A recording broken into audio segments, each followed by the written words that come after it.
अस्सलाम वालेकुम। टुडे हम अपना थर्ड चैप्टर स्टार्ट करेंगे, that is chemical bonding. So chemical bonding जो होती है ना, बेसिकली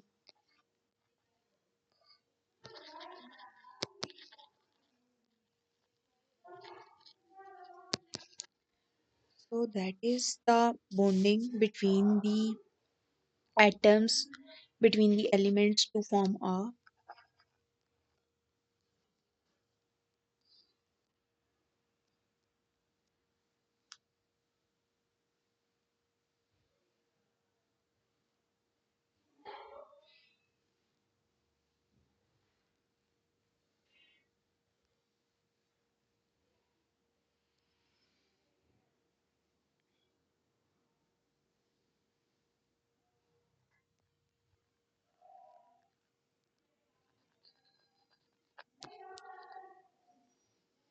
तो ये होती है बिटवीन द एटम्स और elements form a molecule and between two molecules. दो तरह की बॉन्डिंग्स होती हैं, इसको हम कह रहे होते हैं इंट्रामॉलिक्यूलर और इसको कह रही होती है intermolecular. So basically it all depends upon कि बॉन्डिंग है किस चीज़ के दरमियान। अगर तो ये दो एटम के दरमियान है, दो एलिमेंट्स के दरमियान है, ये इंट्रा होगी और ये मॉलिक्यूल फॉर्मेशन करती है एंड दिस फॉर्म्स इंटरेक्शन। ये सिर्फ केमिकली इंटरेक्शन करवाती है, इसके रिजल्ट में कुछ बनता नहीं है। तो पहली चीज़ हमें ये याद रखनी है। अब बॉन्डिंग होती क्यों है? एटम्स जो होते हैं ना, वो इंटरेक्ट करते हैं एक दूसरे से based upon their electronegativity difference. अब इलेक्ट्रोनेगेटिविटी क्या है, इसको हम थोड़ा सा समझ लेते हैं पहले कि हमारे पास इलेक्ट्रोनेगेटिविटी, इसको हम ई एन से रिप्रेजेंट कर रहे होते हैं। तो that is the efficiency of an atom to attract a shared pair of electron, shared pair of electron। यानी एक हमारे पास कोई भी एटम है किसी एलिमेंट का and then we have another atom of another element. Let's just say हमारे पास फ्लोरीन है, तो कार्बन और फ्लोरीन दोनों आपस में केमिकल बॉन्ड बना रहे हैं और ये अपना अपना एक इलेक्ट्रॉन शेयर कर रहे हैं। तो इलेक्ट्रोनेगेटिविटी इज द थिंग जो कि डिस्क्राइब करेगी कि कौन सा एटम एफिशिएंटली अट्रैक्ट करेगा इस शेड पेयर ऑफ इलेक्ट्रॉन को। अगर इसकी इलेक्ट्रोनेगेटिविटी ज़्यादा होगी तो ऑब्वियसली ये इसको ज़्यादा अट्रैक्ट कर रहा होगा, एंड अगर कार्बन की ज़्यादा होगी तो ऑब्वियसली कार्बन कर रहा होगा। इसकी कोई ऐसा यूनिट्स नहीं होते, it's just a relative property कि हम दो क्वांटिटीज़ को कंपैरिजन कर रहे होते हैं। It's a comparative quantity, it's not कि इसका कोई ऐसा यूनिट हो। और हमारी इसकी रेंज जाती है 0 to 4। So the maximum value is here 4। तो कोई भी atom in the whole periodic table, किसी भी एलिमेंट की इलेक्ट्रोनेगेटिविटी 4 से ज़्यादा नहीं होती, मैक्सिमम 4 होती है और 4 होती है हमारे पास हमारे फ्लोरीन एटम की। एंड जितना भी इलेक्ट्रोनेगेटिविटी का डिफरेंस आता है ना, this depends upon both these things. अब हम इसका फैक्टर्स पढ़ लेते हैं कि इलेक्ट्रोनेगेटिविटी जो है वो किन चीज़ों पे डिपेंड कर रही होती है।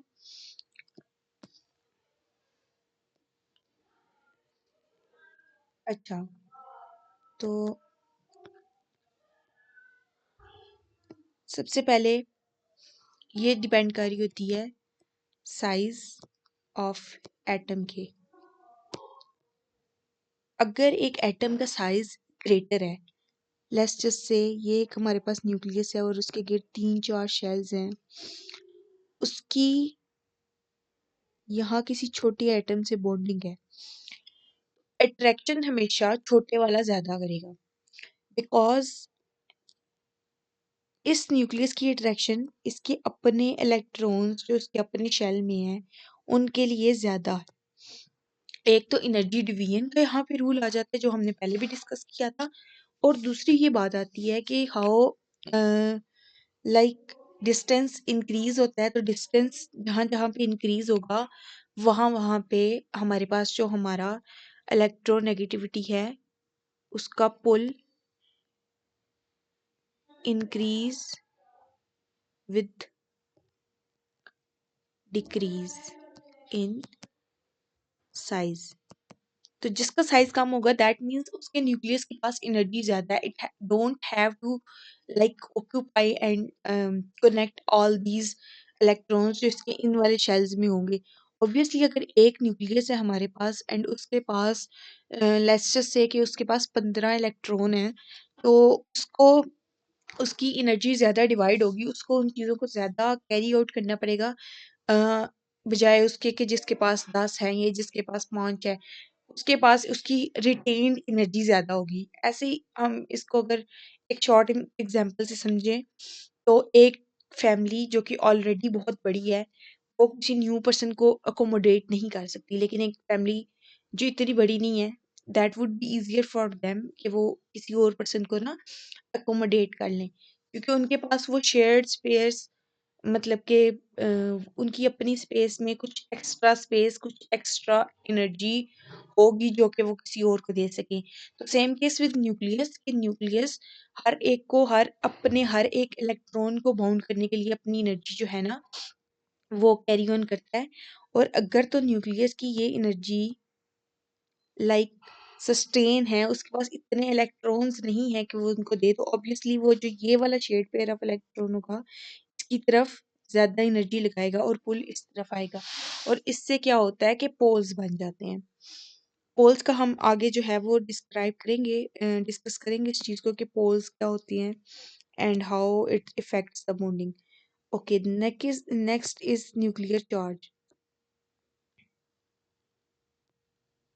अब जितना न्यूक्लियर चार्ज ज़्यादा होता है ना, न्यूक्लियर चार्ज ज़्यादा उतना ही जो हमारी इलेक्ट्रोनेगेटिविटी की वैल्यू है ना वो इंक्रीज करेगी।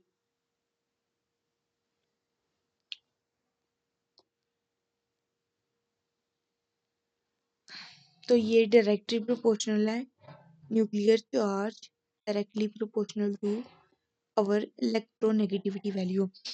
अच्छा, अब रीज़न क्या है? जितने प्रोटॉन्स ज़्यादा होंगे, प्रोटॉन्स इंक्रीज करेंगे, उतनी ही न्यूक्लियस एनर्जी भी उतनी ही इंक्रीज करेगी। फिर अगर न्यूक्लियस की उतनी ही एनर्जी इंक्रीज करेगी, उसका चार्ज उतना ही इंक्रीज करेगा, दैट मीन्स साइज रिड्यूस होगा। साइज रिड्यूस होगा तो हमारे पास जो हमारी इलेक्ट्रोनेगेटिविटी है वो इंक्रीज हो जाएगी। और ये होता इसलिए है क्योंकि अगर हमने हमेशा एटम को बैलेंस आउट करना होता है, positive to balance with negative. तो अगर प्रोटॉन बढ़े हैं दैट मीन पॉजिटिव चार्ज बढ़ रहा है, तो इसका मतलब ये है कि nucleus can accommodate more electrons now.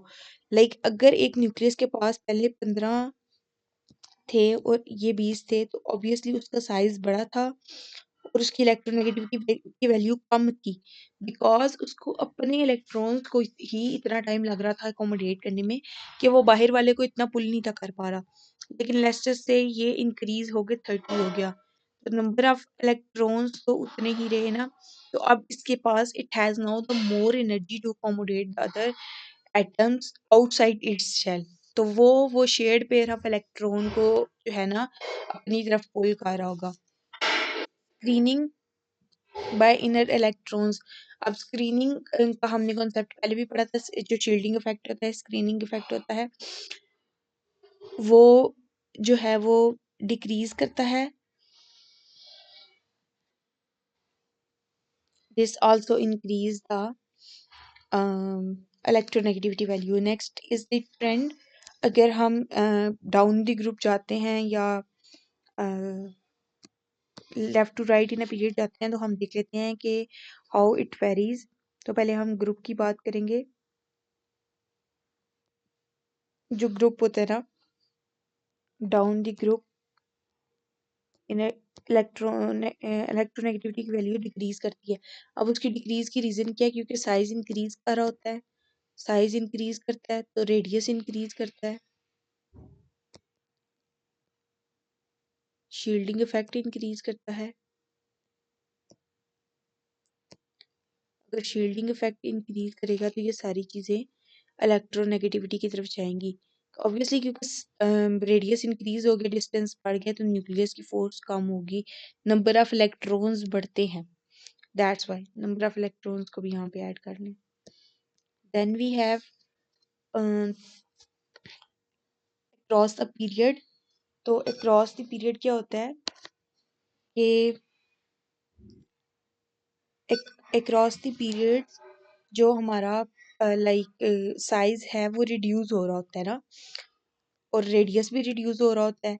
Then we have this shielding effect. Shielding effect same रहता है और नंबर ऑफ इलेक्ट्रॉन्स सेम रहते हैं। नंबर ऑफ इलेक्ट्रॉन्स सेम रहते हैं लेकिन नंबर ऑफ प्रोटॉन्स बढ़ते हैं। तो this increase can cause an increase of electron negativity value. तो हम ये देखते हैं कि हमारे जो लास्ट वाले ग्रुप्स हैं, that is our group 7, group 8, तो इनकी जो इलेक्ट्रोनेगेटिविटी की वैल्यूज है ना, ये मैक्सिमम आ रही होती है हमारे पास, क्योंकि इनकी साइजेस छोटे होते हैं, इनके पास नंबर ऑफ प्रोटॉन्स ज़्यादा होते हैं, और जितने जितने प्रोटॉन के नंबर ज़्यादा होंगे उतनी उतनी जो है ना इनकी इलेक्ट्रोनेगेटिविटी की वैल्यू भी उसी लिहाज से जो है ना वो हो रही होती है, क्योंकि इनका साइज डिक्रीज हो रहा होता है साथ साथ। फिर आगे उसने जो है वो थर्ड पीरियड की हमें एग्जांपल दी हुई है। Trends of halogens are really important, आपने इसको साथ साथ कर लेना है। एंड ये यहाँ पे देखें, यहाँ पे एक फॉल आ रहा है, तो जो डिक्रीज इन वैल्यू है ना, ये क्रॉस द ग्रुप है, और ये नीचे जो है हमारे पास that is across a period, तो पीरियड के क्रॉस इंक्रीज कर रही होती है, और हेलोजेंस के पास जाके या हमारी जो नियॉन गैसेस हैं उनके पास जाके जो है ना वो ये मैक्सिमम हो जाती है। नेक्स्ट है nature of bonds in terms of poly electronegativity values. तो अब हम डिस्कस करेंगे कि इलेक्ट्रोनेगेटिविटी डिफरेंस या दो एटम्स का जो इलेक्ट्रोनेगेटिविटी डिफरेंस है एलिमेंट्स के दरमियान होता है, जो वो कैसे नेचर ऑफ बॉन्ड को जो है ना वो अफेक्ट कर रहा होता है, और उससे कैसे जो है ना वो हमारी बॉन्ड की नेचर चेंज हो रही होती है। तो सबसे पहले हम जो कॉन्सेप्ट पढ़ेंगे ना दैट इज पोल्स का।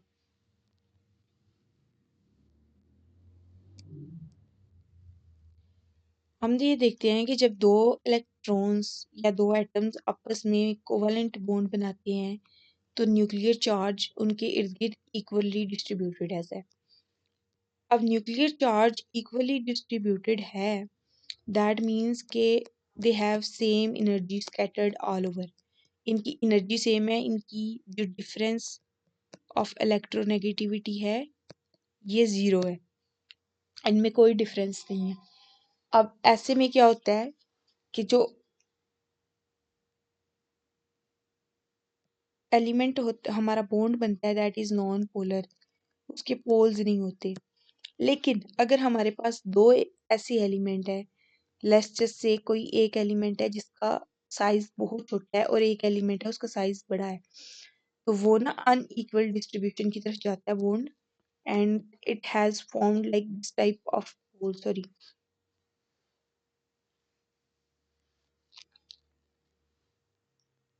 ओके,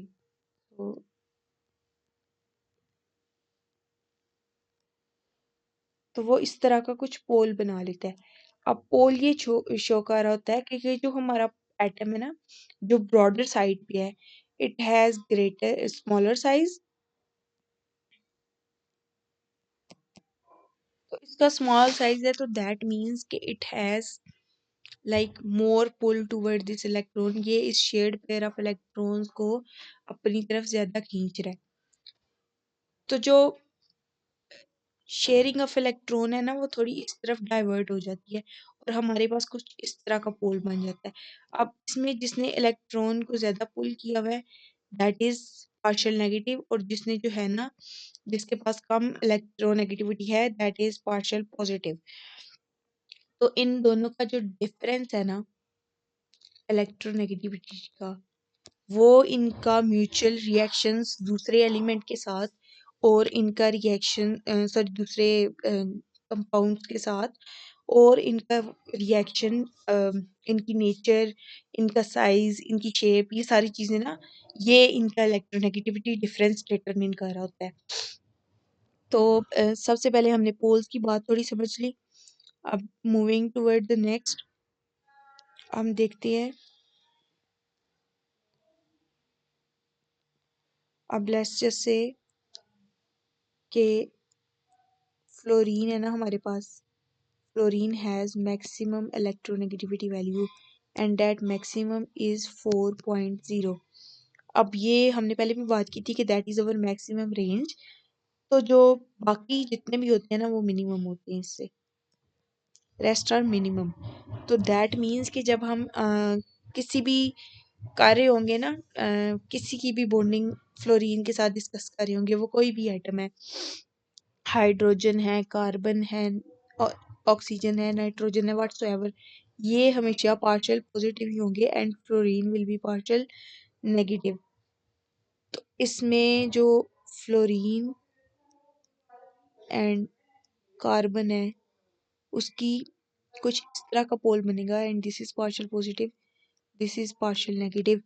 अब इनका जो डिफरेंस है वो मेजर करता है कि बॉन्ड क्या है।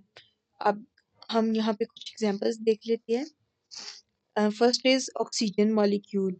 अब कोई भी मॉलिक्यूल है ना, लेट्स से ऑक्सीजन है, क्लोरीन है, फ्लोरीन मॉलिक्यूल है जिसमें दोनों एटम्स सेम है, C2 कर लें, वैसे C2 मॉलिक्यूल होता नहीं है, हम इसको एज अ रेफरेंस एग्जांपल ले रहे हैं। तो अगर तो दोनों सेम है ना, यानी कि element 1 is equal to element 2, तो दैट मीन्स कि इनकी जो एनर्जी का डिफरेंस, इलेक्ट्रोनेगेटिविटी का डिफरेंस है दैट इज आल्सो जीरो, क्योंकि इनकी इलेक्ट्रोनेगेटिविटी सेम है। ठीक है, लेकिन अगर हमारे पास कोई ऐसा कंपाउंड आता है, ऐसा बॉन्ड आता है जिनमें दो एटम्स की इलेक्ट्रोनेगेटिविटी डिफरेंट है, तो तब बॉन्ड की नेचर जो है ना वो डिफरेंट होती है। अ, 3 रूल्स होते हैं हमने याद रखने होते हैं।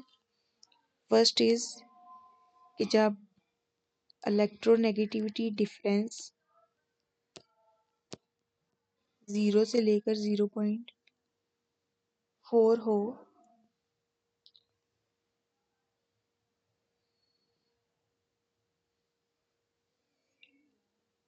या उससे लोअर हो तो बॉन्ड नॉन पोलर होता है। And if electronegativity difference is 1.4 to 0.4 to 1.7, then it would be covalent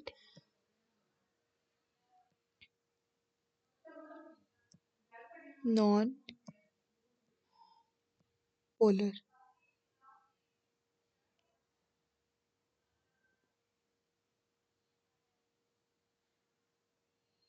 sorry, polar. And if the electronegativity difference is 1.8 or above, that mean हमारे पास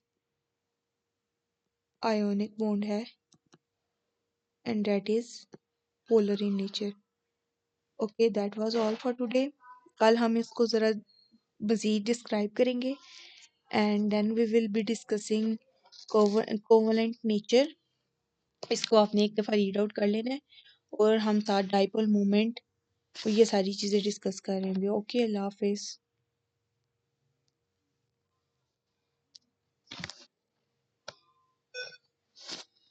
फातिमा।